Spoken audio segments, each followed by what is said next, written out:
ខ្ញុំនៅវីដេអូបន្ទាប់ទាក់ទងនឹងពាក្យបច្ចេកទេសដែលប្រើប្រាស់ក្នុងវិស័យសំណង់ជាភាសាចិនថ្ងៃនេះខ្ញុំនឹងបន្ត5ពាក្យទៅមុខទៀត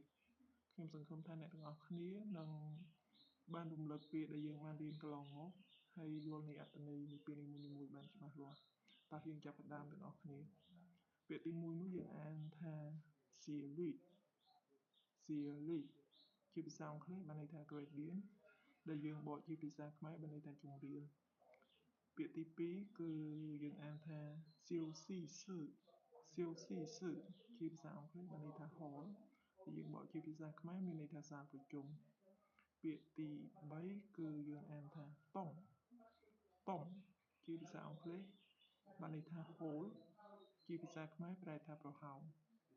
ពាក្យបន្តមកទៀតនោះយើងអានថាយានលាវ